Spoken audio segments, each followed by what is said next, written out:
More on Jon Prosser, ChatGPT Atlas Live, and a real-life Tilly Norwood. This is MacVoices. MacVoices is supported by our Patreon subscribers. Get access to the MacVoices Slack, the MacVoices Discord, MacVoices After Dark, and have your name listed at the end of each episode of MacVoices. Sign up at patreon.com/MacVoices. So this is an update, and thank you, Dave, for bringing this up to us, but we had an update on the Jon Prosser situation that we talked about last week. And there were two articles. I found one, Dave found the other, that he missed the deadline. The Apple lawsuit was to move ahead without his representation. They were looking for a default judgment. And now, then just today, apparently, according to the Verge article, I should say, Prosser has been in active, quote, active communication, unquote, with Apple over the lawsuit. So shouldn't you be talking to the court instead of Apple? You're trying to settle outside of court. He's saying he's sorry. Yeah. Saving face. Did he even be commenting on it? Is my question. I mean, it's he does want to. He does want to talk to the court. By the way, the court can make a ruling. So he doesn't want to go there. He was trying to talk directly to Apple and see if they can just drop it and figure out. Now Apple's going to have to come up in the court setting. They're going to have to establish some sense of some sort of damages and what a remedy will be. Right. And I think that Apple is in a strong position to make an example out of Jon Prosser. I'm with you, Webb. I'm with you. And that's it. How do you show damages? And I think we were laughing about that a little bit last week. That how much, Marty, I think you were the one that said, that you didn't need to see liquid glass before it became available. But at the same time, it wasn't long after the whole liquid glass thing became public that YouTube adapted some of those characteristics in their web player. And so, once again, is Apple going to do an iMac and suddenly everything's going to be translucent or glass-like? Yeah. I don't know. I would think that the court would be not happy with Prosser just basically ignoring them and the procedures. Okay. This does not mean he's ignoring the court. Jeff, he didn't enter any appearances. Yeah, I get what you're saying. He went around the court to talk directly, but Apple filed the suit. There are procedures, and he never acknowledged it, and so the court could easily. Well, if that's really true, the court is going to sanction him. Yeah.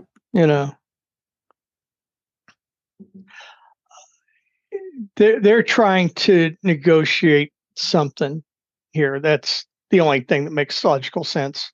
And like you said, the court will eventually lose their patience. I don't think we've gotten there yet because they haven't put out a bench warrant for him. And trust me, we'd hear about that if the court did that. So, and is it a criminal case? No, it's civil. But not showing up for court appearances that you're aware of can become a criminal offense. Yeah. For a civil case? I don't think so. I think you can just if they hold him in get contempt. A default judgment. They can hold him in contempt. Yeah. Yeah. But you're right about default judgment. If he fails to represent himself through whatever means, eventually Apple could just win a default judgment. And what are they going to get from this guy? Yeah, exactly. When you're talking like the kinds of damages that a company like Apple would demand for revealing a trade secret, you're talking millions of dollars, and this guy isn't going to have millions of dollars. This isn't about getting money out of someone. And this isn't the first time Apple has gone down this path.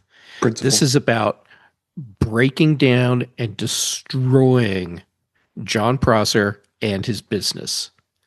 And we have seen Apple do this to other outlets in the past. Scorched earth. Yeah, scorched earth, you send a message. Right. And look, maybe that's the only way you can send a message. So, Jeff, I don't know, do you want to elaborate on, do you recall some of the other businesses, or would you rather not go down that road? No, I'm fine going down that road. And I'm trying to remember the name of the Apple News site where it was like really big, prominent news.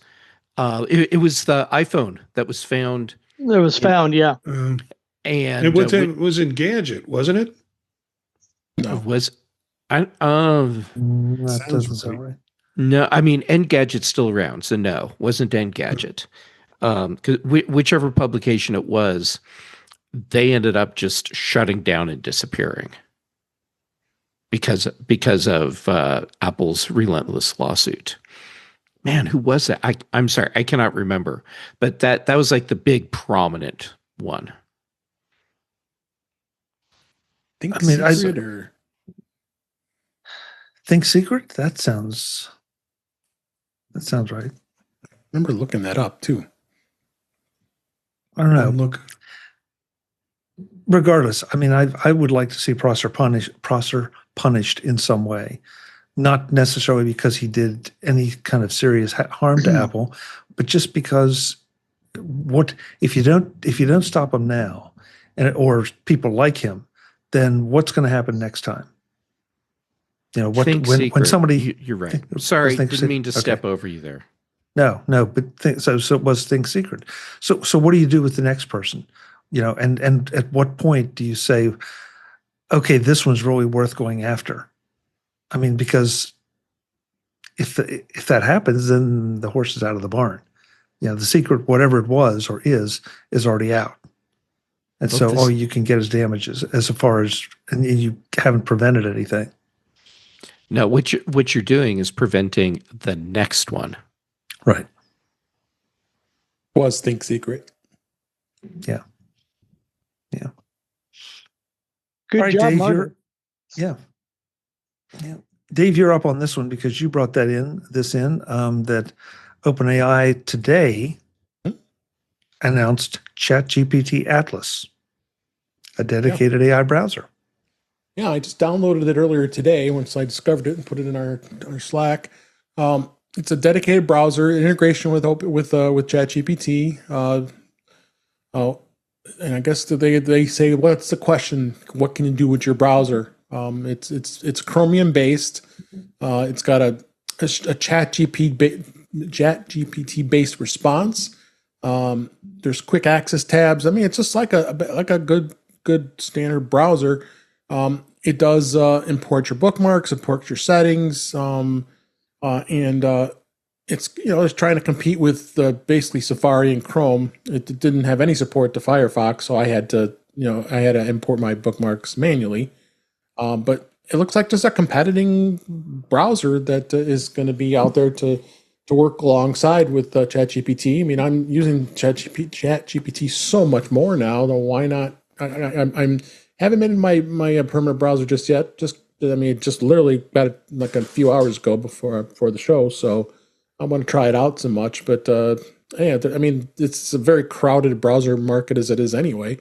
But OpenAI just wants to get back in, get into a market, and get their product out there any way they can. So, why not? I am a ChatGPT subscriber with them. I've got the Pro, the Plus, I think it is, and I'm not paying $20 a month for the Pro, but it is something that is pretty cool, I think.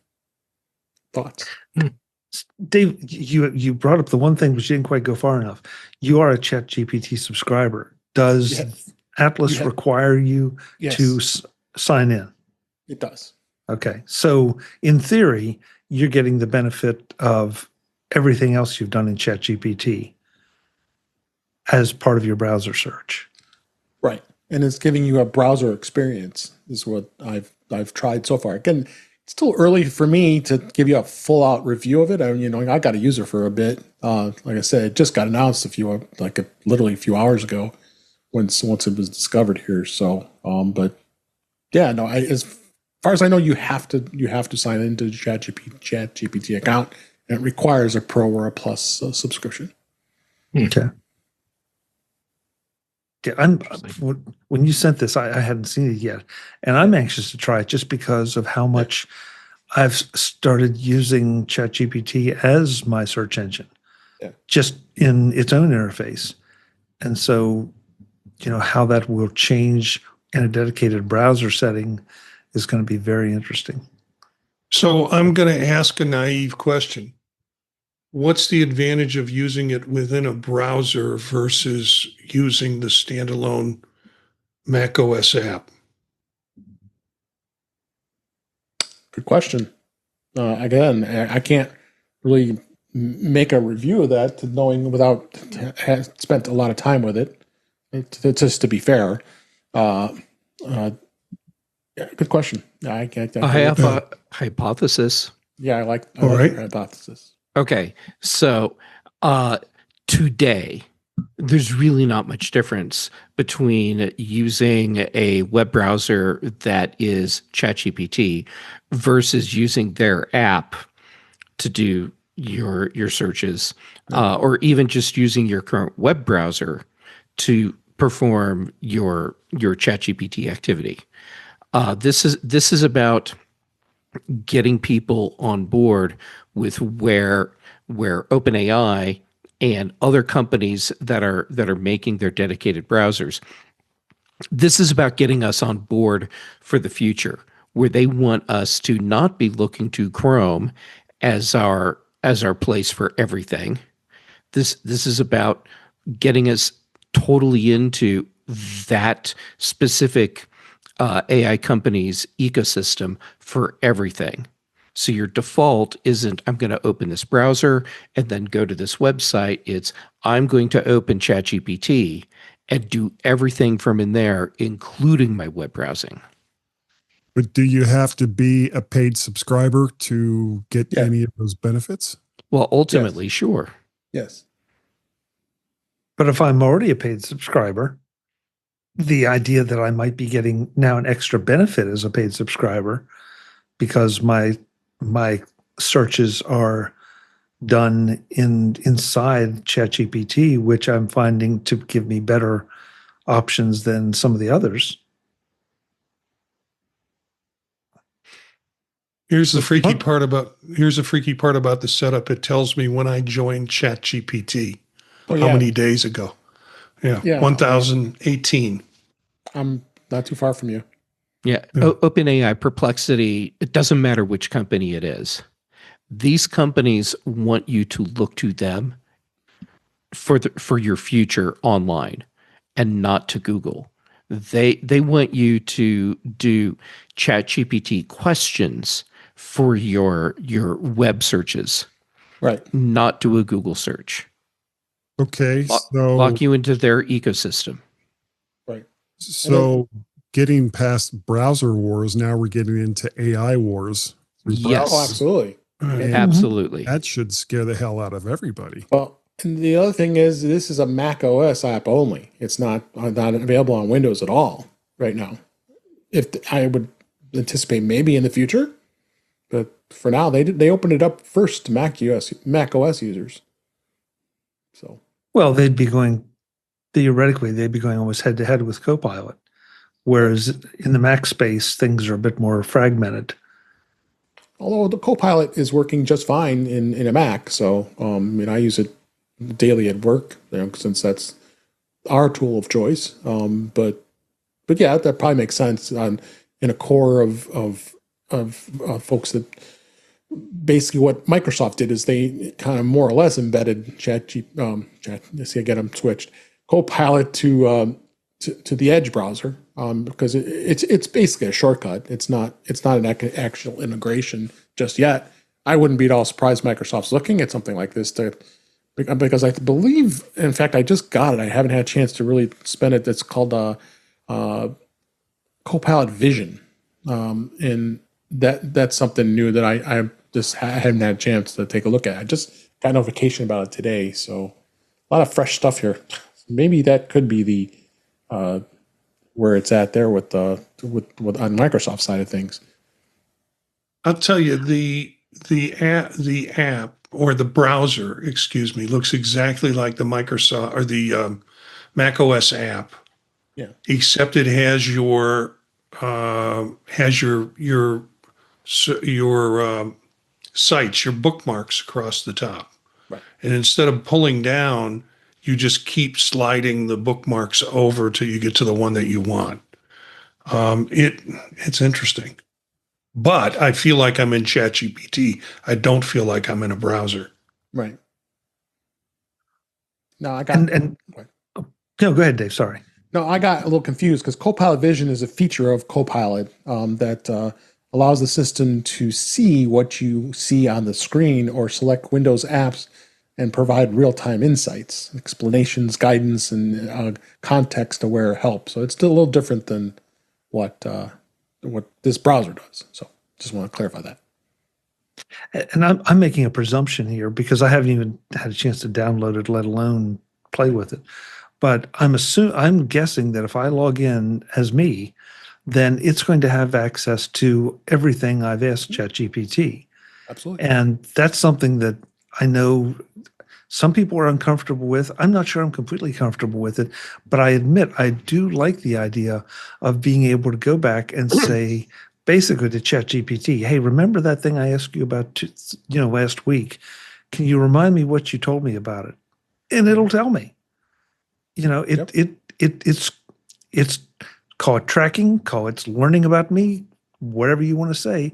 That's what it's doing, and I'm finding it beneficial. Now, I am very aware of what goes into ChatGPT. I don't put in finances, I don't put in health data, and I certainly don't put in even like the roster for this group, with any of your personally identifiable information, like your addresses or your emails. So I'm careful with what I give it, but I'm really finding it convenient with what I do give it. Great. Chuck, this is exactly why these companies want you to look to them instead of Google for your future of web searches. Right. Another example would be, let's say you were doing research on Jon Prosser so that you'd be prepared for the show. And you did that like a week ago.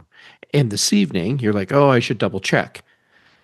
Instead of having to do new searches and look to see if anything has changed, you just ask, in this case, ChatGPT, hey, have there been any updates to the Jon Prosser case since the last time I checked?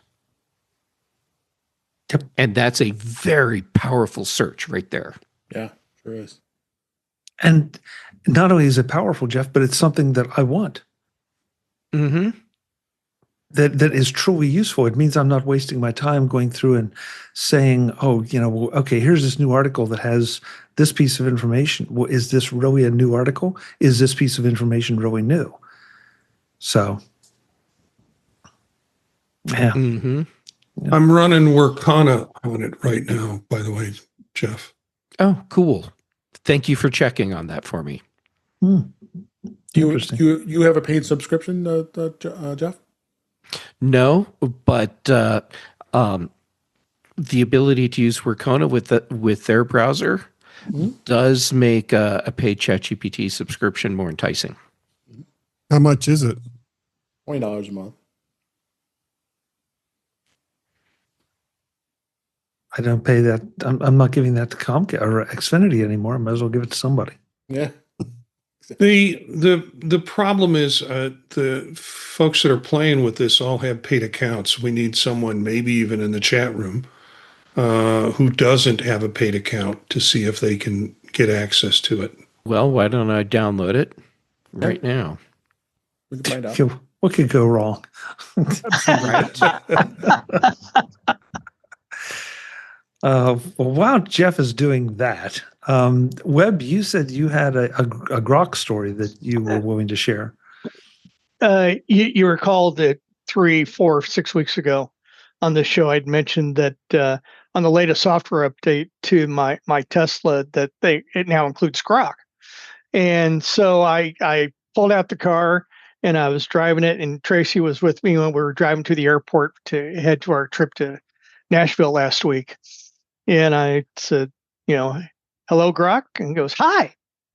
And I go, hey, what's the weather in Nashville today? And it gave me the weather report. And I says, hey, my wife's with me. Would you like to meet her? Sure. Tracy, say hello to Grok. And Tracy goes, hello, Grok. Hi, Tracy. Nice to meet you. It was just very interactive like that. It was just, it was a lot of fun. Now, I probably gave it too much personal information, but you only live once. So anyway, I just thought that was funny, that it was very, very interactive, very smooth how it worked. And I was really impressed with it. So, and I was doing this at 60 miles an hour going down the highway. So. Grok always makes me think of Unfrozen Caveman Lawyer. It's just such a wild name. But there are some interesting things being done with it. Quite by accident, and of course I know it's manipulated. All right, fine. So I logged into X the other day, and there was a post from Elon Musk showing a video and that he had created, and it was not exactly photorealistic. Parts of it were, other parts were, especially backgrounds, were a little cartoonish. But the individuals, the people in the video were pretty darn impressive. So I have not tried Sora yet. Does anybody have a code to you kind of got to get invited? I haven't found one yet or gotten one yet for Sora. Yeah, we had Jill gave us some last week. Oh. No, but I did sign up for the Sora social network, which apparently is a lot like TikTok, because it's like, I played with it for just a few minutes. Like, this is a huge time suck. Yeah, I asked it to make a video where my head explodes, and it wouldn't do it because it said we won't do violent things. So that's fair. But it was my head. Should be able to do with it what you want, right? Okay, I'm going to skip that last one. I'm just going to jump right to the very last one for the evening, just because it's fun. Oh, well, but before we do that, Jeff, have you had any luck? I am waiting for my verification email, for my verification code email, so that I can finish logging in with my unpaid account. Okay. My guess is that there's a lot of people signing up right now, and that their system is slow. Also, it's probably on AWS servers. However, I will note that while I'm sitting here waiting, I was distracted at first when I realized that I'm seeing like these weird, almost iridescent like color patterns moving across my desktop, and I just have a flat blue color for my desktop. I'm assuming that this little animation that's going across the whole desktop now is from ChatGPT. Are you sure it's just on your desktop, Jeff? It's really trippy, dude. Have you taken your meds today? Yeah. Oh, yeah. Jeff, close your eyes and see if you still have the same effect. Yeah. Whoa, it's still on my desktop. Dude, you gotta tell. Oh, okay. Thank you, Barry. Barry in the chat room says Grok is a pop culture reference to the 1961 Robert Heinlein novel Stranger in a Strange Land. Strange Land. Okay. I did not know that. Thank you, Barry. Great book. Interesting. All right. Well, while Jeff's waiting for his verification code, Ryan Reynolds originally allegedly found the real Tilly Norwood. So this is one of those articles from Fast Company that is just a riot because it's Mint Mobile and Ryan, taking advantage of all the Tony Norwood controversy. But this is a person who is allegedly named Tony Norwood.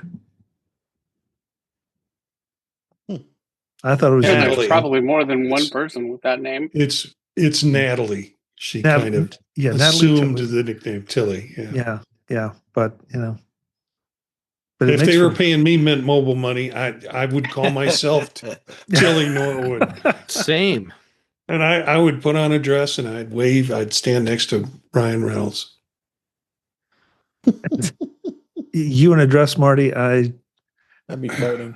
I think we'd lose customers. I'd put on a tent. A tent. There we go. Man. Just got my code. All right, here we go. This is live. Live as we go. Let's see. I didn't import anything. It wants me to turn on browser memories. Sure. Ask ChatGPT on any website. Is that something that all of you set up too? I want to make it match what you've done. I did it. Okay. Good. Make your cursor a collaborator. Wow. Oh, it's telling me that it can do that. And no, we won't set it as my default browser. Welcome to Atlas. Yeah, let you set it up. And now, if you look on the side, you pull out the side panel, you'll see what looks like website. Whether you do the web version of ChatGPT or whether you use the macOS app. Yep. Has the slide out and has all your past searches. Yeah. Yep. There it is. Yeah. So, yeah. But when you go to the ChatGPT site, if you go to any other site, it's just going to be a full screen. All right. So now we're going to go to, I see. We're going to go to MacVoicesLive.com. Wait, I'm just going to type in MacVoices Live. And interesting. It did offer to do a Google search. Really? That is surprising. Well, that answers the question that you could set it up with a non-paid account. Yeah, and you may be limited to what you get as far as results, like we do.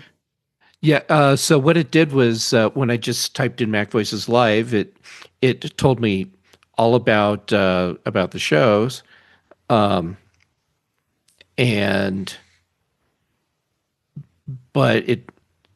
it doesn't. Yeah. Okay. So it does work a little differently compared to a traditional browser in that it didn't give me an obvious path directly to MacVoices Live, but it did give me a button to click to take me to the website. Basically, what I'm seeing here is exactly what I expect with my non-paid ChatGPT account. Right. So it's working exactly the same. I just went to CNN, and the top story is federal workers form long line for food pantry. And with the search open for using ask, words are hard, ask ChatGPT, I said food lines, and it immediately came up with the article from CNN. That's right there on the front page. So I imagine if I wanted to I'll try it. I'll do a search for Miami Dolphins because I'm so sad. You are sad. I am so sad. And brutal. All right. So it looks like that cool effect that I was seeing, based on what I am seeing now, that's part of the initial setup. So it does this cool little subtle iridescent lights kind of moving across your screen thing for that. Brian said he installed it while Jeff was talking. Brian, you're not a paid user either? No, not a paid user. Okay. Are you seeing anything noteworthy as you've been playing with it? I started, as Jeff was talking, I started clicking through some of those things too, like the side panel where it shows you all your history and your projects of conversations and such. So I'm excited to check this out. Yeah, I'm really happy that Chuck, Dave, and I were able to subsidize your chat searching. Yeah, I had to bring over my bookmarks, and it did a nice job of that. Yeah. Yeah, It only automatically does Chrome and Safari, so it doesn't do ads. I'm curious how it's handling passwords, because if it's a Chrome-based thing, I should be able to install the 1Password plugin extension, whatever. Yeah. So does that mean the ChatGPT app after well, it should be. It shouldn't matter, because at that point it's an encrypted communication between the browser and the site. browser. Yeah. But Well, I'm gonna search and see if it can tell me all of Jeff Gamet's passwords. Wow, so many. oh yes, please, because there's a couple I've forgotten. Yeah, the passcode. But Marty, where I think it's going to be interesting is because it's been a long time. I mean, at first I did some comparisons, but I know again, to go back to something I said earlier, as a paid user, ChatGPT remembers. At least when I tested it out before I started paying, ChatGPT didn't remember anything. It was just like more like a straight Google search. No, it But would now show me all my previous searches. And you're not paid? No, I'm not paid. That's interesting. Yeah, I'm trying to do some compound searching now, because I'm trying to help an association put together a new policies and procedure manual, to some degree based on their previous policy and procedure manual. But since they changed all of their bylaws, I have to redevelop a policy and procedure manual that is inclusive of their new bylaws, not their old ones. So I'm taking it through and then I have to put together a timeline for getting this done, and who I'm going to assign parts of the project to, and in what point in the timeline are they. So it's a rather serial, complicated process that I'm putting together. And I deliberately told, because I knew I was going to be gone this afternoon, I was in the middle of it, I said, okay, please remember all this stuff for me so I can pick it up when I come back. And it was very kind, and it said, yeah, we'll make sure that this is ready for you. And I picked it up, and it was able to use all of the content and materials that I'd put in previously, and pick up with the new materials that it had produced. So the complicated stuff, I think, is where it shows, and also the depth of the search that you get out of it is the difference between a paid and non-paid version of the service. Yeah. Yeah, I'll be anxious just to do, like you said, Marty, some of the deeper searches. So, guys, we're over time as usual, but thank you. It was interesting. I'm glad that we did this little walkthrough so thank you to Jeff and to Brian for doing that. Thank you to David for being our initial guinea pig. And we'll see them in 2 or 3 weeks after they get their computers back.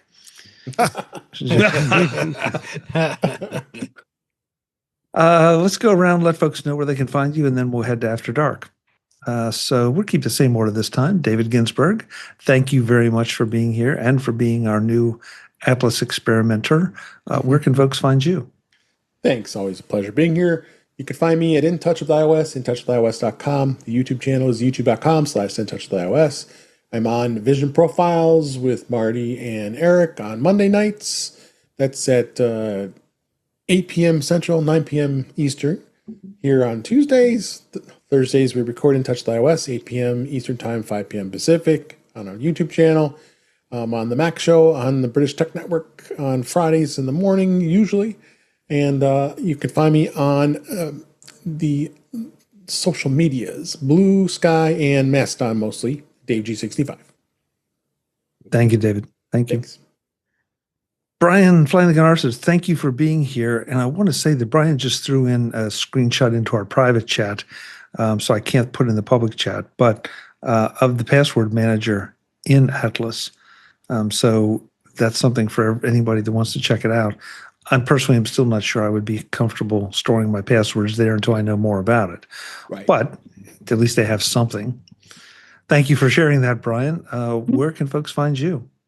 Yeah, thank you so much for having me. It's always a pleasure. Best place to find me is here on Tuesday evenings. Second best way to connect with me is on my website, brian8944.com. And please consider checking out the twice a month podcast On the Desk of Brian. Thank you, Brian. Marty Jencius, thank you so much. Glad that everything is working out on your end so that you can be here with us on a regular basis. Where can folks find you? Jencius, Jencius at mastodon.social, at that Twitter site, same Jencius, and also on Blue Sky, Jencius on Blue Sky. Monday nights on Vision Profiles, 9 p.m. Eastern Time. Tuesday nights here with the whole gang, and it's great to kind of be in this conversational piece with everybody here. Thursdays with Dave on In Touch with iOS. Friday mornings when I can make it on the Mac Show.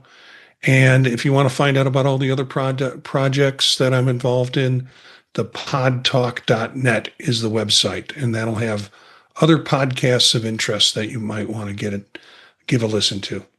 So thanks for having me. This is how I love to spend my Tuesdays. Well, we love to spend it with you and with everybody else here, Marty. I agree. Jim Ray, maybe I'm just tired, okay? But if we took you and just moved either you a little bit or your background a little bit and positioned you just right, it would look like you have one of those motorcycle helmets on that's orange with the green mohawk across the back. Wow. And I have no idea why that occurred to me, but it did. So thank you for that image. I will sleep better that way. Of the sea. Yeah, he's wearing it. Oh, there he goes. He's wearing a pineapple. He was close. There you go. Yep. Now just go vroom vroom and you got it. We're getting punchy now. I think I'm done. Yeah. Where can folks find you, Jim, and your orange helmet with the green mohawk? I've given you a map here on where to find me. So, Bikini Bottom. Just go out to sea and dive down and find ProViewJim at techhub.social. Yeah, that's it. I won't even spell it for you. Just figure it out. Thank you, Jim. Good to have you. Eric Bolden, thank you for being here and bringing the dragons with you. Where can folks find you? When I'm not out dodging dragons, I can be found on Mastodon at EA Bolden at techhub.social. And otherwise, Mondays on Vision Profiles. Tuesdays, of course, here.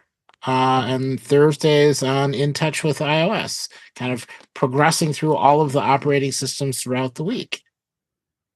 Excellent. Thank you, Eric. Jeff Gamet, thank you for being here. Will you be bringing a dragon next week? Probably not, but I will be just imagining the amazing adventures that Eric has as a dragon rider of Pern.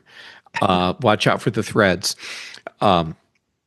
So when I'm not doing that, there's a subset of you that are like, oh my God, I get that. Yeah.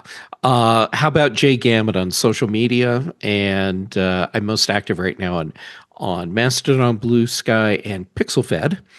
And then for shows, here with you on Tuesdays for MacVoices Live, then with Dave on Thursdays for In Touch with iOS. I will call out just how amazingly tolerant both of you are, and I do appreciate that. Then on the British Tech Network, The Big Show and The Mac Show, Brent Chaffin and I do The Context Machine, and Patrice Brendamore and I do Retro Rewatch. Perfect. Thank you, Jeff. Guy Serle, thank you for joining in the Asylum here tonight. It's always good to have you. Where can folks find you? I'd like to think I add something to the Asylum, or maybe sometimes I am the Asylum. You can send me an email, guy@mymac.com for now, at least. I'm also on, of course, the relatively brand new, but exactly like the other show, which was the My Mac podcast, the G-Men podcast. If you like it, tell your friends. If you don't like it, tell your enemies. So, that's always important. You can also find me over on Blue Sky and Twaxter as Mac Parrot, or Vert Shark. Okay. Almost missed the reference there for a second, Guy. Yeah, it's the whole Jaws thing. Web Bixby, thank you for being here. Where can folks find you when you're not talking to your Tesla? Oh, you're muted, Web. Is he? Yeah. There we go. Am I there now? Yes. Yes, sir. Okay.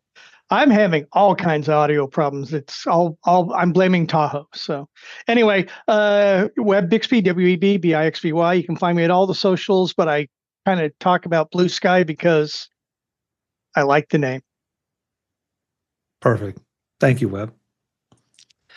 Thank you to the chat room. A couple of them had to bug out early because we went so late. But thank you to Barry and to Cletus and to who else was in there?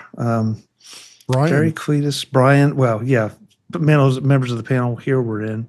But yeah, always appreciate you guys being in there. It's a lot of fun.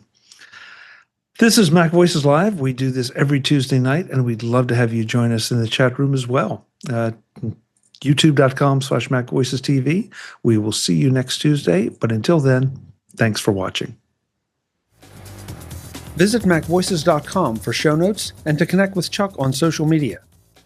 Get involved in our Facebook group or like our Facebook page, and get more out of your Apple tech with Mac Voices Magazine, free on Flipboard and on the web. And if you find value in it all, consider supporting us through either our Patreon campaign at patreon.com/MacVoices, or by making a one-time donation via the PayPal link on our front page and in the show notes of each episode. You will join these fine people who help bring you Mac Voices.